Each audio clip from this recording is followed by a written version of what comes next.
Hi everyone, my name is SSU1023.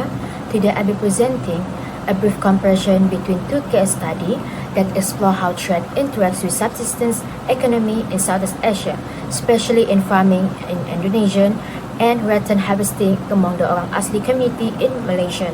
Okay, trade in subsistence economy often serves a bridge between traditional livelihoods and the broader economic system, offering rural households the opportunity to supplement their income while maintaining long-standing cultural and ecological practice.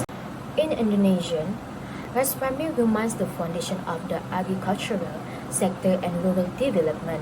Despite ongoing structural change in the country agricultural system, empirical evidence suggests that the vast majority of rice farmers still operate within a subsistence framework.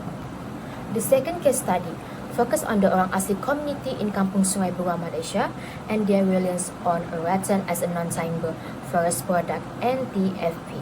Rattan holds both economic and cultural value, serving as a primary source of income and a medium for preserving indigenous crafts and tradition. So, by comparing these two case studies, these videos focus to demonstrate how trade affects subsistence economics differently, shaped by structural, economics, and cultural factors, and how these dynamics operate at the local, regional, and global levels. So, I will pass to the next presenter. Thank you. Hi, my name is Eza Sumaya with Sevbari. So our group chose to compare rice farming in Indonesia and rotan in Malaysia. The first article is Farmer Subsistence in Indonesia Rice Farming, written by Anissa Utami and Haryanto. The main argument is what are the factors affecting the degree of farmer subsistence in the Indonesia industry. So findings for these articles are the first one, degree of subsistence farming in Indonesia rice sector is still high. The second one, rice farming still play a role as food supply for farm households consumption. The third one, household characteristic affect subsistence levels such as older farmer, ownership of house, education and participation. Farmers education and training as well as the number of household members are factor that positively impact the degree of subsistence on rice farming. The ability of input and output markets to farmer has an impact on their subsistence level as well. The degree of rice farming subsistence decrease as farmer access the input and then the output market improve. So the second article is about rotten in Malaysia.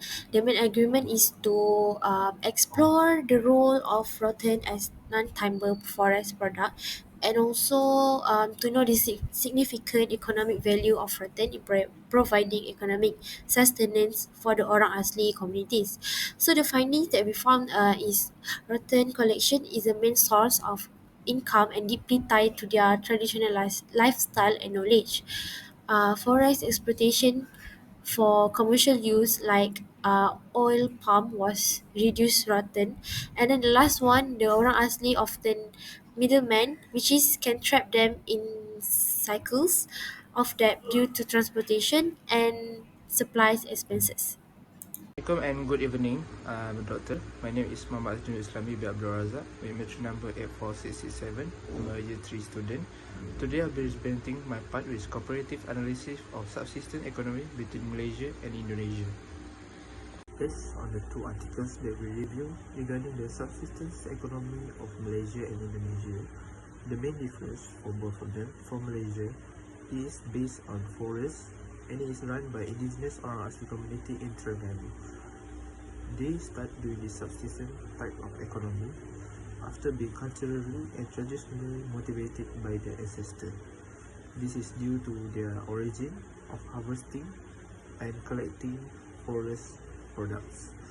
But to this extent, they are being threatened by the deforestation and unsustainable harvest. For Indonesia, they are mainly based on the agriculture. They are run by smallholder rice farm in the rural areas too. This is due to their structural constraints and food security among the communities itself. But due to this, they are being threatened by a poor infrastructure and low technology that are not keeping up with the modernization of the country. Similarities of the subsistence economy of both Malaysia and Indonesia. First, they are both essential for food security and survivability. For example, in Indonesia, more than half of their farmers keep 50% of their harvest just for their family, to keep feeding their family and to survive. Secondly, due to the limited marketability for their products, there is no space for them to market their product, and therefore making them have to take the subsistence type of economy. Third, they are too dependent on traditional knowledge. For example, from what in Malaysia, they are getting their subsistence economy from their ancestors, which by the forest-based economy. And lastly, is a difficulty for them to transition from traditional to the modernization to keep up with their developing country. Hello, I'll be discussing the role of trade in different subsistence economies, comparing two case studies: Indonesian rice farmers and the Orang Asli community in Malaysia who rely on rattan harvesting. In Indonesia, rice farming is largely semi-subsistent where farmers consume over half of what they produce. It's driven by food security, with trade playing a secondary role. In contrast, the Orang Asli in Malaysia engage in forest-based subsistence economy, where rattan is harvested primarily for trade, while some rattan is used traditionally. Its main value is a cash income source, making trade more central to their livelihood. For Indonesian farmers, trade influences economic behavior marginally. Even when price rises, farmers often choose to keep rice for household use due to low profit margins and market risk. Meanwhile, the orang asli depends on rattan trade for survival. Despite facing exploitation by middlemen, they're economically tied to this trade. Their participation isn't optional, it's essential to meet basic needs.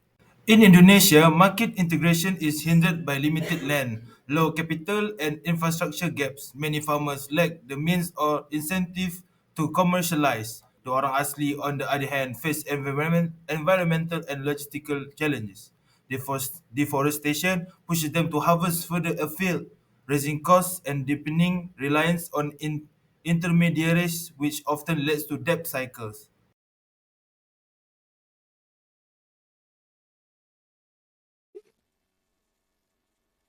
Next, for the conclusion of this topic, I will compare the role of trade in two subsistence economies, which is about Indonesian rice farmers and the Orang Asli rattan harvesters in Malaysia.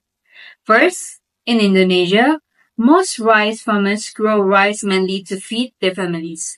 Trade is not a big priority here, but it's just a way to earn a little extra income. They face many challenges like small land, poor market access, and fear of losing money, which makes them stay in subsistence farming.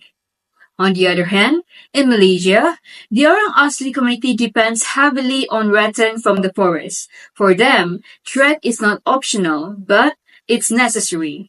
They need to sell rattan to buy food and basic needs, but they also face big problems like deforestation, having to travel far, and being underpaid by middlemen. And this shows that both communities live in subsistence economies, but trade means different things to them. For rice farmers, it's optional. For Orang Asli, it's a lifeline. In today's world, this topic is very important. It shows that we can't use one type of solution for all communities.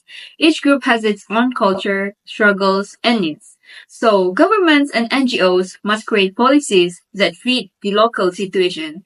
For example, Indonesia needs better education and market access. Malaysia, they needs to protect forests, support fair trade, and help preserve Orang Asli culture. From an anthropology and sociology view, this study helps us to understand how people's culture, environment, and economy are all connected. Trade is not just about money, it's also about identity, fairness, and survival. That is all from us. Thank you.